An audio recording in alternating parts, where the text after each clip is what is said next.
Bagfuel, baby. Take it too to keep it 1 million. A lot of New York rappers tried making dirty South music for a long time, and that shit threw it off Talk about too. it. A lot of New York cats were trying to make like dirty, and that's cool to an extent, but it was just everybody was coming out not sounding like New York for a long time. Yeah. For And a long time. And I hated that era, man. I hated that era, and I always tell this story. I'm gonna say it again. Me and Statik went to Alabama one time, and we went down there. We didn't hear no East Coast music. We were down there for like 4 days. We didn't hear no East Coast music, nothing, for 4 days. The second we landed, it was like Flex played like 3 or 4 down south records back to back, and I was like, and I was really mad. I'm like, damn, people up here in New York don't even understand how badly they're being disrespected in the rest of the country by everybody else playing only their shit and not New York shit. And then we come to New York and then DJs ain't even playing New York shit, but they playing everybody else shit. That's crazy. That was just a cycle of music because there was so long that it was only the New York shit to play. Nah, the South was always playing like. I think it was a shift. It was always South. I think it was a shift and some political music industry shit going on, and it just went like that. Atlanta's different. You go in Atlanta, you'll hear Biggie once in a while. You hear like Nas and Jay-Z and all that. But like you go to like Alabama and Texas and all that shit for a long time. Nowadays it's vinyl parties and old school parties. It's different, but the clubs out there were just, and it's fine. That's the music that's from there. It's cool. No, I wasn't mad They're at them. coming back here and going out and be like, I was mad coming to New York. happen? I wasn't mad at Alabama at all. That's what they should be playing. I was mad when I got back to New York, I could not hear one New York record. But if everybody plays what's just there, how we gonna get nationwide artists then? Right. New York City though. It should be a little bit of everything, I feel like. This is the center of the now world. It's different. That was over 10 years ago, but you know what I mean? It's different now. Yeah. I'm even discussing just that time though, because it's a lot of people say that, and you know I rock with a lot of DJs. Clue been my best friend. Chaotic grew up with me. They all been on radio, and I always present different things to them. I talk to radio guys at labels, and I'm like, I always try to get in behind the science of really working a record, right? And I know that everybody in certain regions, they want to hear certain things. How do you crack through to say, okay, this is what's going on, but I want to introduce this, and this is hot too if everybody's just playing what's in their region. I mean, Mix Show is really what helps with that. It tests it. Let's play a record on Mix Show. Let's see if people really rock with it. Obviously, there's a bigger thing in the back. You know, there's a bigger, somebody's pressing the button to make sure Let me put it on the DJs. go. I'm going to put it on the DJs. This is how FM radio works, commercial radio. You get a list. It's on the wall. And there's power records A, B, and C. And you got to play a certain amount of the A's, a certain amount of the B's, and a certain amount of C's an hour. Now, you have the freedom to fit in a couple records. At least last time I checked. I don't know about 2024, but I was on FM radio for 20 years. You have power to fit in a record or two, and you might get in trouble with the programming director if it's too risky. But you do have the power.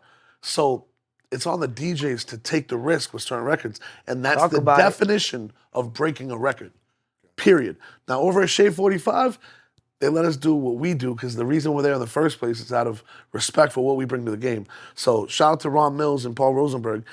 They let us rock. And we do whatever we want.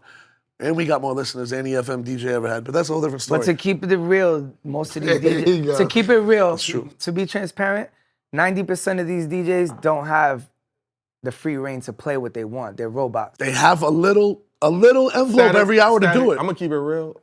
From being in this industry, there's only 5 DJs that could really play what they want. And we know all 5. We know all 5 of them. That's it. Nah, I don't agree with that. Kinda. It ain't too many. You got Flex, you got Clue, you got Greg Street, you got Cosmic Kev, and probably one on the West Coast, Ferris in Chicago.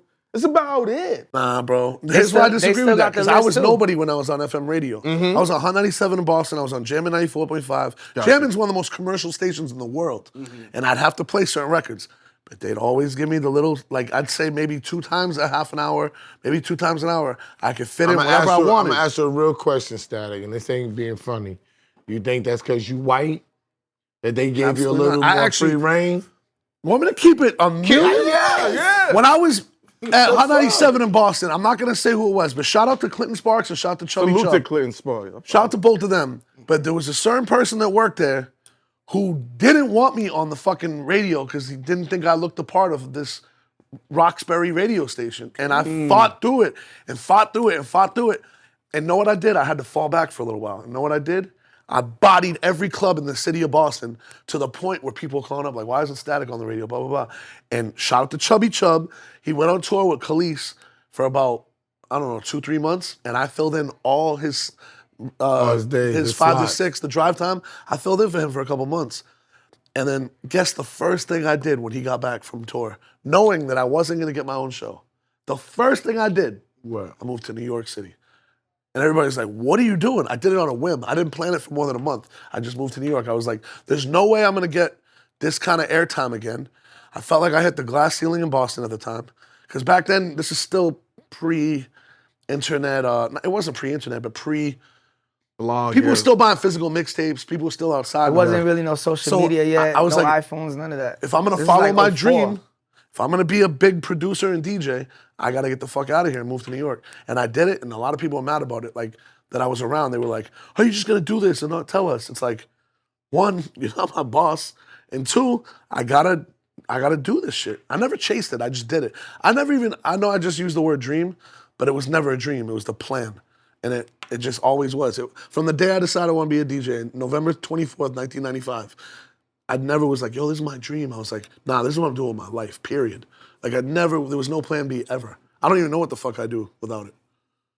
So like this hip hop shit is in my blood, bro. Like, and that, man, I grew up breakdancing, doing graffiti, getting chased by the cops, tagging up like walls, all that shit. Like, I used to rap, all that shit. I love this shit.